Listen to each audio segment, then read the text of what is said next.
하나님 앞에 가서 꿇어 엎드리는 것, 그리고 예배라고 하는 것은 하나님을 섬기는 것, 바로 그것이 예배라고 할 수가 있는 것입니다. 그러나 하나님 앞에 가서 엎드릴 때, 그리고 하나님을 찾아가서 하나님을 섬기는 일을 하게 될 때, 그때 우리는 우리가 가진 것을 드림으로 우리는 그 일을 할 수가 있는 것입니다. 그렇기 때문에 예배란 무엇인가? 예배라고 하는 것은 나의 몸, 나의 마음, 그리고 나의 믿음을 다 드리는 것, 그것이 예배라고 할 수 있는 것입니다. 예배의 처음은 우리 믿음을 드리는 것입니다. 예배는 믿음으로 시작이 됩니다. 우리는 하나님에 대한 믿음을 가지고 있습니다. 하나님께서 세상을 지으시고, 그리고 하나님께서 우리들에게 그의 아들 예수 그리스도를 보내시고 우리로 하여금 죄로부터 벗어나게 하셨다고 하는 그 믿음, 바로 하나님의 사랑에 대한 믿음을 우리들은 가지고 있습니다. 바로 그 하나님의 사랑에 대한 그 믿음이 오늘 예배로 하나님의 사랑에 대하여 응답하게 만드는 것입니다. 하나님의 사랑에 대한 그 믿음에 이끌려 우리는 이 예배의 자리에 우리는 오게 되었습니다. 그리고 하나님을 예배하는 이 예배의 자리에서 우리는 좀 더 특별한 믿음을 우리는 요구받게 됩니다. 그것은 무엇이냐 하면 하나님의 임재에 대한 믿음인 것입니다. 왜 하나님을 예배하러 나온 이 자리에 모인 우리들이 하나님의 임재에 대한 그 믿음을 왜 가져야 하는 것입니까? 많은 성도들이 예배가 어렵다고 그렇게 이야기를 합니다. 많은 성도들이 예배를 잘 드리지 못합니다. 그 이유는 하나님의 임재를 느끼지 못하기 때문에 그런 것입니다. 하나님의 임재를 느끼게 될 때, 그때 누구라도 하나님을 잘 예배할 수 있습니다. 출애굽기 3장 4절을 보게 되면 모세의 이야기가 기록되어 있습니다. 도망자였던 그 모세가 도망지에서 양떼를 치는 일을 하게 됩니다. 매일같이 양떼를 몰고 나가 양떼를 먹이는 일을 반복하던 그 모세, 그는 어느 날 여지까지 보지 못했던 특별한 광경을 보게 됩니다. 떨기나무에 불이 붙었는데 나무가 타지 않습니다. 신기하고 그리고 이상하다는 생각에 모세가 그 앞으로 가게 됩니다. 그리고 그 떨기나무 가까이 갔을 때 모세는 하나님의 음성을 듣습니다. 이리로 가까이 오지 말라. 내가 선 곳은 거룩한 땅이니 내 발에서 신을 벗으라. 그때 모세는 하나님의 그 말씀 앞에 순종하게 됩니다. 하나님의 그 임재 앞에 그는 다른 생각을 하지 못하고 하나님의 임재 앞에 그는 자기의 모든 신경을 다 그 앞에 쏟게 된 것입니다. 그는 하나님의 현존 앞에서 그는 무릎을 꿇습니다. 하나님의 현존 앞에 그렇게 하지 않을 사람은 한 사람도 없습니다. 우리 모두는 하나님을 예배하러 나온 이 예배의 자리에서 모세가 경험했던 그런 경험을 하고 싶어 합니다. 하나님의 현존의 그 경험을 우리는 하고 싶어 합니다. 그러나 하나님의 현존을 느낀다고 하는 것, 지금 이 자리에 주님이 계신다고 하는 것, 그것은 우리의 인식의 수단으로는 좀처럼 알 수 없는 것입니다. 하나님이 우리 가까이 계신다 할지라도 우리가 가까이 계시는 하나님을 알 수 없다는 것입니다. 우리 가까이 계신 그 하나님을 알 수 있는 것은 우리 하나님께서 우리가 그 하나님을 느끼게 해 주실 때에만 그것이 가능한 것입니다. 많은 사람들이 구약을 보게 되면 하나님을 예배하러 나왔는데 예배하러 나올 때 짐승을 가지고 나와 그 짐승을 하나님께 드림으로 예배를 드렸습니다. 그런데 하나님을 예배하러 짐승을 가지고 나온 사람들 중에 어떤 사람들은 다리를 저는 짐승을 가지고 나와 하나님께 예배를 드렸습니다. 왜일까요? 형편이 어려웠기 때문이 아닙니다. 형편이 어려운 사람은 작은 짐승을 가지고 나와도 됐습니다. 송아지가 부담스러우면 양이나 염소를, 양이나 염소도 부담스러우면 그러면 비둘기 하나를 가지고 나오면 충분했습니다. 하지만 작은 비둘기를 가지고 하나님 앞에 예배를 드려 나온 것이 아니라 다리를 저는 그 짐승을 가지고 예배를 드려 나왔습니다. 왜 그랬을까요? 그것은 하나님의 현존을 느끼지 못했기 때문에 그런 것입니다.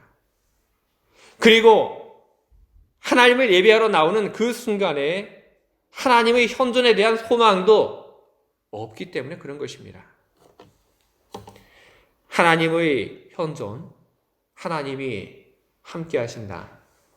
예배의 그 자리에 주님이 계신다고 하는 그것을 느끼지 못하다 보니까 애써 하나님께 드릴 짐승을 준비할 필요가 없었던 것입니다. 그렇다고 해서 제사를 드리지 않으면 왠지 마음이 불편하기에, 그래서 제사를 지낼 때 상품 가치도 없는 다리를 저는 짐승을 가지고 와서 제사에서 그 짐승을 처리를 했던 것입니다. 제사를 지내지 않으면 마음이 불편하기에 자기 마음 편하려고 그 다리를 저는 짐승을 가지고 와서 제사를 지냈는데 결국 그 행동은 하나님의 커다란 분노를 사게 되었던 것입니다. 오늘 우리들이 하나님을 예배할 때 우리가 하나님을 잘 예배하기 위해서 우리에게 필요한 것이 무엇인가? 그것은 하나님이 지금 이 자리에 함께하고 계신다고 하는 그런 경험, 그런 깨달음, 그런 느낌, 그것이 우리들에게 그 무엇보다도 필요한 것입니다. 우리는 이 자리에 우리와 함께 하시는 그 하나님을 찾기 위한 노력을 우리는 해야 하는 것입니다. 에레미야 29장 12절부터 13절에는 이런 말씀이 기록되어 있습니다. 너희는 내게 부르짖으며 와서 내게 기도하면 내가 너희를 들을 것이요 너희가 전심으로 나를 찾고 찾으면 나를 만나리라. 여러분, 이 말씀을 기억하시기 바랍니다. 이 말씀을 여러분 믿으시기 바랍니다. 전심으로 찾으면 찾을 수 있고 그리고 만날 수 있다고 주님께서 말씀을 하셨습니다. 이 자리에 함께하고 계신 하나님을 여러분 찾으시기 바랍니다. 그러면 그 하나님을 찾기 위해서 우리들이 무엇을 해야 하는 것입니까? 여러분, 예배 늦지 마시기 바랍니다.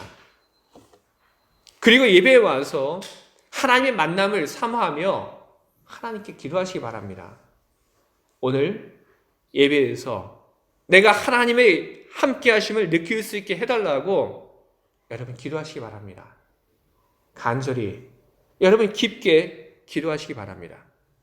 너희가 전심으로 나를 찾고 찾으면 나를 만나리라 말씀하셨습니다. 내가 주님을 찾고 찾으면 만날 수 있을 것이라고 하는 그 믿음을 가지고 여러분 이 예배에 오시기 바랍니다. 우리들이 주님을 찾고 찾으면 주님을 만날 수 있습니다. 그런데 어떤 경우에는 우리들이 주님을 찾고 찾아도 주님이 함께 하신다는 그것이 느껴지지 않을 때가 있습니다. 그때 어떻게 할 것인가? 주님이 함께 하신다고 하는 그런 느낌이 없을지라도 여러분 주님이 이 자리에 계시다고 하는 것을 믿고 예배하시기 바랍니다. 우리 마음이 찌릿찌릿해야지만 그래야지만 주님이 이 자리에 함께하고 계신 것은 아닙니다. 우리가 느끼지 못할 때에도 주님은 이곳에 계십니다. 요나는 하나님의 눈을 피해서 도망을 하려고 배를 탔습니다. 그는 하나님은 저 멀리 계신다고 생각을 했기 때문에 그는 배를 타고 저 멀리 가면 하나님의 눈에서, 하나님의 손에서 벗어날 수 있다고 그는 믿었던 것입니다. 하지만 실상은 그렇지 않았습니다. 하나님은 요나 가까이 계셨고, 그리고 하나님은 요나의 그 모든 것을 다 보고 알고 계셨던 것입니다. 예레미야는 하나님의 부름을 받아 하나님의 말씀을 전하는 일을 했던 사람입니다. 그러나 하나님의 말씀을 전하면서 그에게는 보람도 없었고, 그에게는 그 어떤 하나님의 말씀으로 사람들이 변해간다고 하는 그런 경험도 그는 할 수 없었습니다. 하나님의 말씀을 부여잡고 전했던 예레미야에게 돌아온 것은, 그것은 사람들의 비난과 그리고 사람들이 그에게 보여주었던 폭력적인 모습밖에는 없었던 것입니다. 그는 그 모습에 지쳐 이야기를 합니다. 이제 예언하기를 그만두겠습니다. 그러나 그의 마음을 바꾼 것은 누구입니까? 바로 하나님께서 그의 마음을 바꾸셨습니다. 하나님께서는 예레미야와 언제나 함께하고 계셨던 것입니다. 하나님은 언제나 우리와 함께하고 계십니다.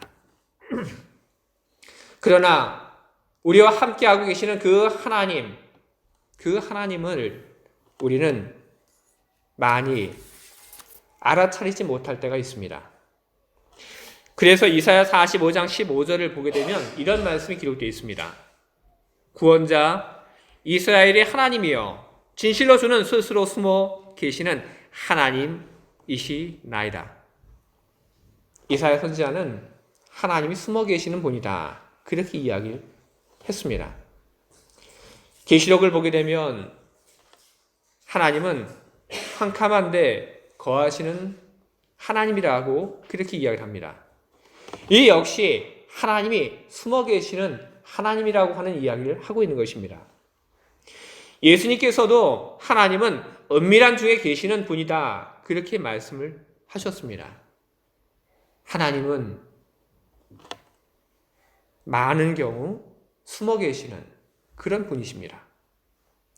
그러나 하나님의 숨어 계심, 하나님께서 우리들 앞에 당신을 드러내지 않는 그 일들은 누가 하나님을 경외하는가, 그것을 알게 만들어줍니다.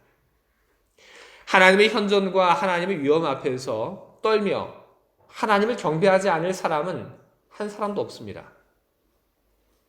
그러나 하나님의 그 현존이 나타나지 않을 때, 하나님의 그 강력한 힘이 보이지 않을 때, 그때에도 하나님을 열심을 다해 예배하고 경외하는 사람은 누구입니까? 오직 하나님에 대한 믿음을 가진 사람, 바로 그 사람만이 하나님의 그 임재의 그 체험이 없어도 하나님을 힘써 예배할 수 있는 것입니다. 그러니 여러분, 하나님의 현존을 느끼던 느끼지 못하던 여러분, 하나님 앞에 힘써 예배하시기 바랍니다. 여러분의 믿음을 가지고 하나님을 예배하시기 바랍니다. 두 번째로, 예배는 우리 몸을 드리는 것입니다. 헌신 없는 예배는 여러분 존재하지 않습니다.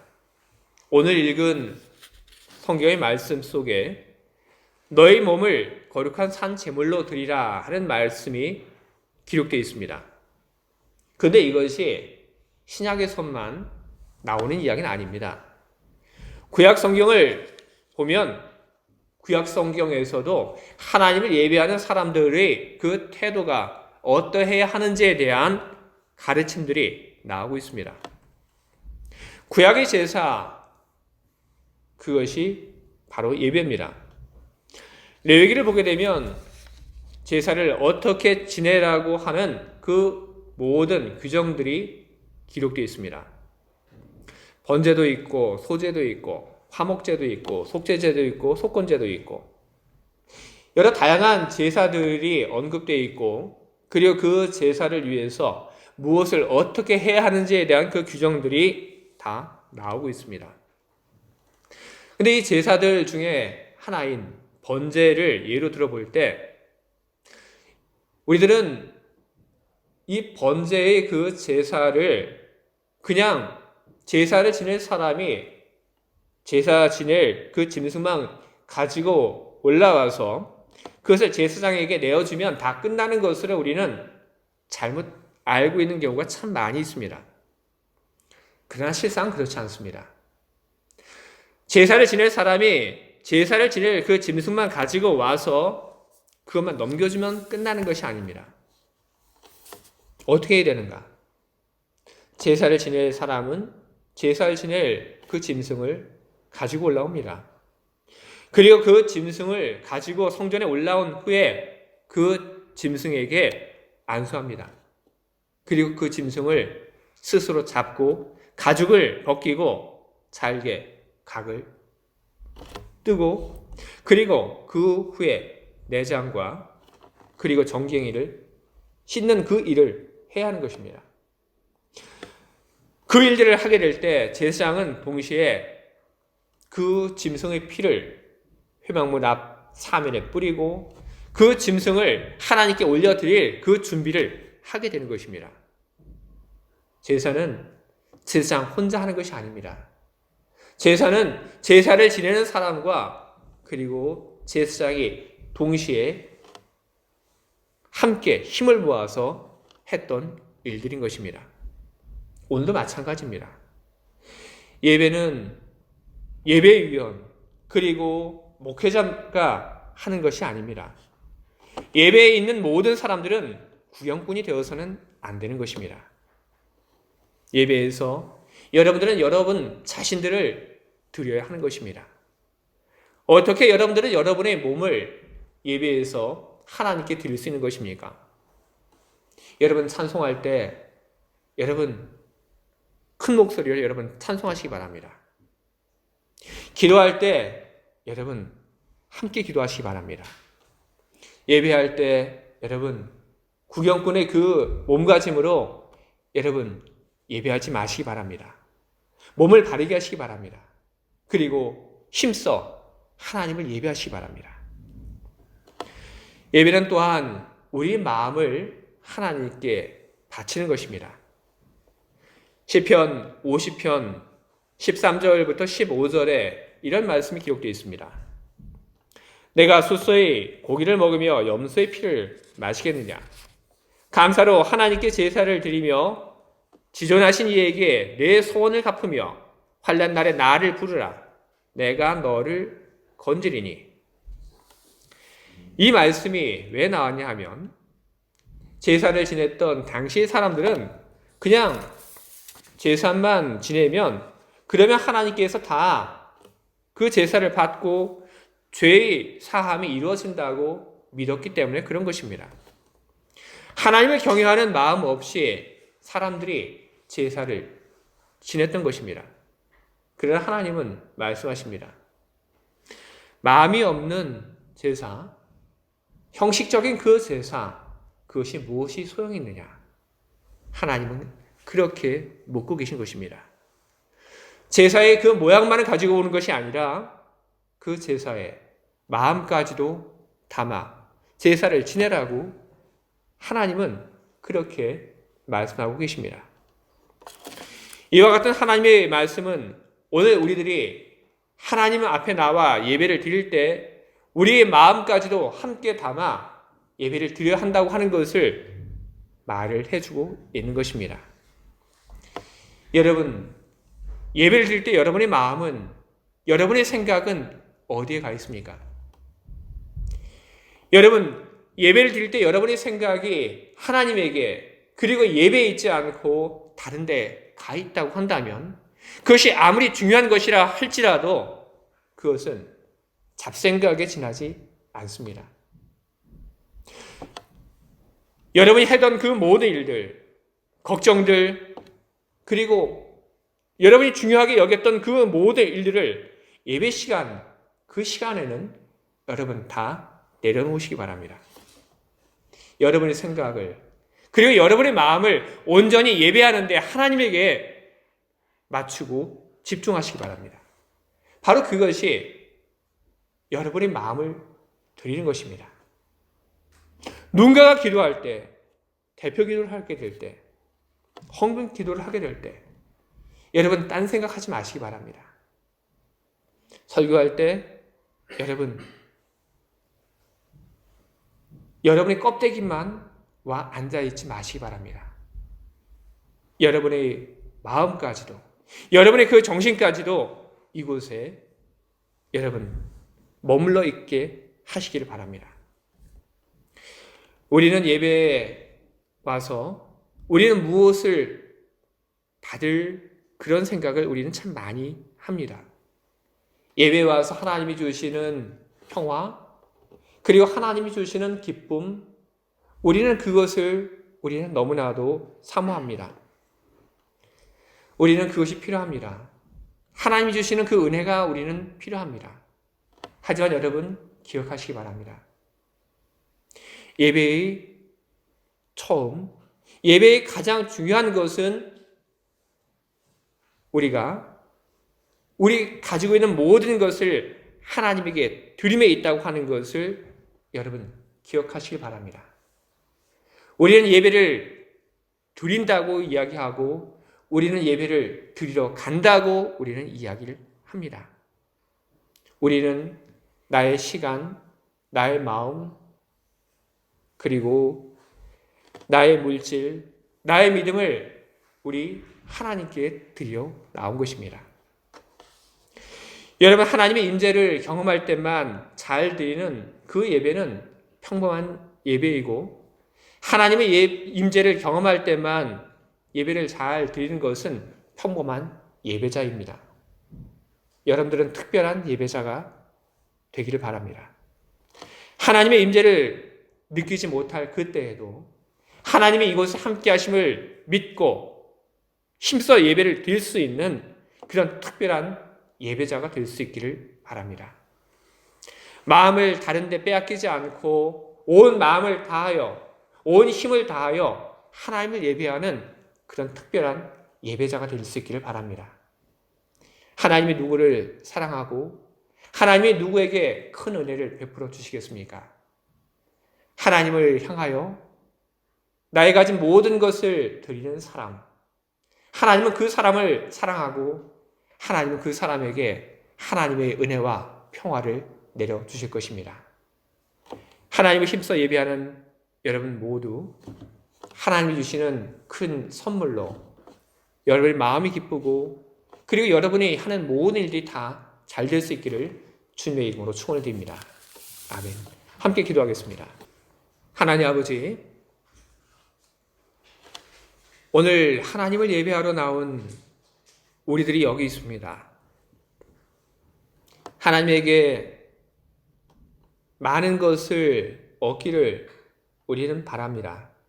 하지만 예배가 우리가 하나님에게 무엇을 받는가 하는 것에 초점이 있지 않고 우리가 하나님에게 우리의 것을 드리는 것에 초점이 있다고 하는 것을 오늘 알게 하시니 오늘 우리가 알게 하신 그것을 기억하며 늘 우리 것을 먼저 하나님께 드리는데 힘을 쓰는 예배자들이 되도록 하겠습니다. 주님, 우리 예배 가운데 함께 하시며 우리 예배를 기뻐 받아주시옵소서. 그리고 힘써 하나님을 예배하는 모든 사람들을 하나님 기억하시며 하나님의 은혜와 복을 받게 하시옵소서. 예수 그리스도의 이름으로 기도합니다. 아멘.